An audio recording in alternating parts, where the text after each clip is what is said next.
Megastar Chiranjeevi గారింటికి వాళ్ళ అన్నయ్య ఇంటికి వెళ్ళాడు. వెళ్ళిన తర్వాత ఆయన చిరంజీవి గారికి పాదాభివందనం చేశారు. తర్వాత వాళ్ళ తల్లి గారికి అంజనీదేవి గారికి పాదాభివందనం చేశారు. అలాగే వాళ్ళ వదిన గారికి పాదాభివందనం చేశారు. అంటే ఒక మనిషి ఒక సక్సెస్ సాధించిన తరువాత ఆ సక్సెస్ వెనక ఆ ఎదుగుదలకి కారణమైనటువంటి ఆ కుటుంబ సభ్యులని, అతన్ని పెంచి ఆ స్థాయికి తీసుకొచ్చినటువంటి వారి కుటుంబ సభ్యులని, కన్న తల్లిని ఆయన పాదాభివందనం చేసి వారికి ధన్యవాదాలు తెలియజేశారు. మరి అది ప్రేమ అంటే. పవన్ కళ్యాణ్ గారి మీద అనేక మంది అనేక రకాలైనటువంటి విమర్శలు చేస్తుంటారు కదా, సభ్యత సంస్కారం లేనటువంటి వాళ్ళందరూ కూడా. మరి ఇలాగా వాళ్ళు ఎప్పుడైనా ఏనాడైనా ఇలాగా ఒక గౌరవంగా, ఒక మర్యాదగా, ఒక సంస్కారవంతంగా ఇలా చేశారండి? ఇలా వ్యవహరించారా అండి? చేశారా? అలాంటివి చూసామా? అది పవన్ కళ్యాణ్ గారిని, అది పవన్ కళ్యాణ్ గారు ద గ్రేట్ అంటే అది. అంటే మనము ఎంత ఉన్నత స్థితికి వెళ్ళినా కానీ మనము మన కుటుంబ సభ్యులు, మన కుటుంబంలో ఉన్నటువంటి మనల్ని కని పెంచినటువంటి వారికి ఎప్పుడూ కూడా ఎంత సక్సెస్ అవుతున్నా వారి ఆశీస్సులని ఎప్పుడూ తీసుకోవాలి. అది బంధం, అనుబంధం. మరి జగన్మోహన్ రెడ్డి గారు వారు తల్లిని చెల్లిని ఇద్దరికీ అన్యాయం చేశారు కదా. మరి జగన్మోహన్ రెడ్డి గారు పవన్ కళ్యాణ్ గారి గురించి ఎలా మాట్లాడతారండి? వ్యక్తిగతమైనటువంటి అంశాల గురించి ఎలా మాట్లాడతారండి? ఇవన్నీ చూస్తే అక్కడ అర్థం చేసుకోవాలి, ఏది ఒక సంస్కారం ఎలా ఉంటుంది, ఒక పద్ధతి ఎలా ఉంటుందనేది. చూడండి, ఆ విజువల్ చూడండి. అంత విజయం సాధించినా కూడా అండి, పాత విజయం అంటే ఇంత వినమ్రంగా ఇప్పుడు చూడండి, సంస్కారం అండి అది. ఈ సంస్కారం లేనటువంటి వాళ్ళు సంస్కారం లేనటువంటి మాటలు మాట్లాడి ఆయన్ని ఎంత అగౌరవపరచాలనుకున్నా కానీ ఆయన చిటికి నీళ్ళ మీద ఉన్న ఎంటిక కూడా పీకలేరు అని అనవచ్చు.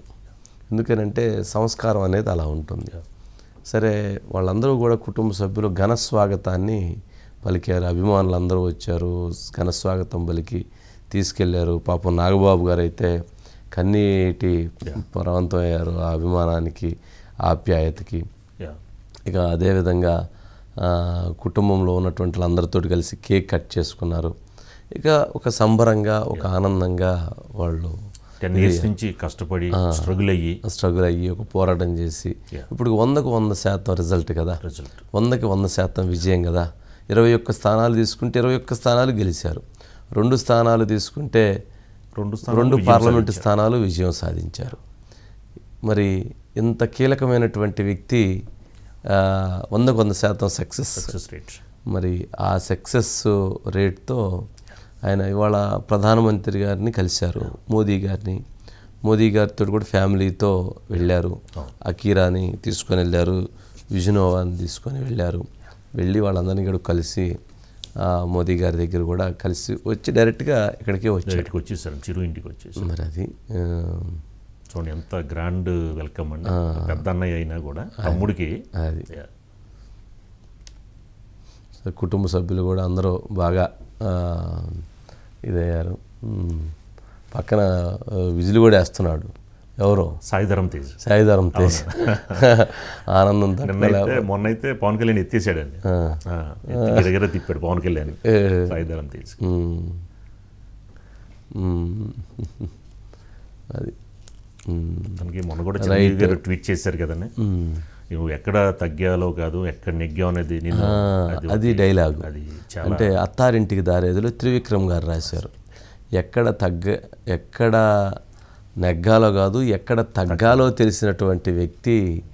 అది ఆ డైలాగు అది పవన్ కళ్యాణ్ గారికి ఎంత విజయం సాధించినందుకు చాలా పర్ఫెక్ట్గా వర్తిస్తుంది. ఎందుకు అనంటే అది ఎక్కడ ఎందుకు వర్తిస్తుంది అనంటే ఈ కూటమి ఏర్పాటుకి ఆయన అత్యంత క్రియాశీలకంగా వ్యవహరించారు. కూటమి ఏర్పాటు అంటే ఏంటి? కూటమి ఏర్పాటు ఏంటి? టీడీపీ, జనసేన, బీజేపీ కూటమి ఏర్పాటుకి అత్యంత క్రియాశీలమైన పాత్రను పోషించారు. ఈరోజు ఆయన చేసినటువంటి ఆ పాత్రతో దేశ రాజకీయాలే మారిపోయినాయి సార్. నిజంగా ఈ కూటమి లేకపోతే, ఈ 21 స్థానాలు లేకపోతే నరేంద్ర మోదీ గారు ప్రభుత్వాన్ని ఏర్పాటు చేయటం అసాధ్యమైనటువంటి విషయం. మరి ఈ 21 స్థానం అంటే బీజేపీ కూడా గెలిచిందంటే ఓన్లీ టీడీపీ ఓట్లతోటి గెలిచింది, లేకపోతే ఎట్లా గెలుస్తారు? అందుకని ఈ 21 స్థానాలు లేకపోతే వాళ్ళకి లేదు. మరి 32 స్థానాలు వారికి తక్కువ తగ్గినాయి. 32లో 21 స్థానాలు ఈయన దగ్గరే ఉన్నాయి. సరే 3 వాళ్ళవి అనుకున్నా కానీ 18 ఉన్నాయి. పవన్ కళ్యాణ్ గారి 2, టీడీపీ 16. మరి అది కదా రాజకీయం అంటే. ఆ పాత్రని, ఆ వ్యూహాన్ని లేదా ఆ ఆలోచనని పవన్ కళ్యాణ్ గారు చేయటం వలన, ముందుకు తీసుకెళ్ళటం వలన ఈరోజు ఇంత పెద్ద అనుకోకుండా ఆయన చేసినటువంటి ఒక మంచి ఆలోచన దేశ రాజకీయాల్లో మరొకసారి భారతీయ జనతా పార్టీని, మరొకసారి ఎన్డీఏని, మరొకసారి నరేంద్ర మోదీని ప్రధాని చేసే దిశగా అడుగులు వేసినాయి. మరి అది గేమ్ అంటే. సరే, ఓం ప్రకాష్ గారు sir, good evening. Good evening అండి. ఏమంటారు? అంటే యాక్చువల్గా గేమ్ చేంజర్ అని రామ్ చరణ్ సినిమా టైటిల్ అండి. కానీ ఇప్పుడు ఆ గేమ్ చేంజర్ టైటిల్ తీసుకొచ్చి పవన్ కళ్యాణ్ పెట్టారు అనుకోవాలి. ఎందుకంటే ఈరోజు ఉదయం అండి దేశ ప్రధానిగా 3వసారి ప్రమాణ స్వీకారం చేయబోతున్నటువంటి నరేంద్ర మోడీని తన భార్యతోనూ కొడుకుతోనూ కలిసిన ఒక ఆనందం ఒకవైపు, అక్కడి నుంచి డైరెక్ట్గా హైదరాబాద్ వచ్చి వాళ్ళ అన్నని, అమ్మని, వదినని కలిసి వాళ్ళకి పాదాభివందనం చేసినప్పుడు, వాళ్ళ ఆలింగనం చేసుకున్నప్పుడు పవన్ కళ్యాణ్లో కనిపించిన ఆనందం వేరండి. అంటే ఒక దేశ ప్రధాని స్థాయి వ్యక్తిని కలిసిన ఆనందాన్ని కాడే కూడాను సొంత ఇంటిలో అమ్మ దగ్గరికి వచ్చి ఆవిడ ఆశీస్సులు తీసుకోవడము, తండ్రి లాంటి అన్నయ్య, అమ్మ లాంటి వదినమ్మ ఆశీస్సులు తీసుకోవడం అన్నది ఆయన గొప్ప ఆనందాన్ని పొందారు ఇవ్వాలని చెప్పాల్సి ఉంటుందండి. అంటే కేవలం ఇది పవన్ కళ్యాణ్ పొందిన ఆనందం అంటే కేవలం అది కాదండి. ఎందుకంటే ఇటు జన సైనికులు, అటు మెగాభిమానులు, చిరంజీవి కుటుంబ సభ్యులు వీళ్ళందరూ కలిసి వాళ్ళు ఆనందం పొందుతూ కోట్లాది మందికి ఆనందాన్ని ఇచ్చారు. ఈ రోజు ఇప్పుడు వీడియోలో చూస్తుంటే అంటే చిరంజీవి ఇంటిలోకి పవన్ కళ్యాణ్ కారు ఎంటర్ అయిన ఈ దగ్గర నుంచి ఓ పెద్ద కోలాహలం, ఏదో ఒక పండగ వాతావరణం, ఏదో సంక్రాంతి పండగకి అందరూ కలుసుకున్నట్టుగా ఆ కేక్ కట్ చేయటము, ఆ భార్యాభర్తలకి పట్టు చీరలు ఇవ్వడము, వాళ్ళకి దాదాపుగా సాష్టాంగ నమస్కారం చేసినట్టుగా పవన్ కళ్యాణ్ గారు నమస్కరించడము. మొన్న వాళ్ళ అమ్మ కూడా ఒక మాట అన్నారండి, అంటే సోషల్ మీడియాలో వచ్చింది, మా అబ్బాయి టీ గ్లాస్ తో గెలిచారు, ఇక నుంచి నేను ఎప్పుడు టీ తాగినా కానీ గాజు గ్లాస్ తోనే తాగుతాను అని.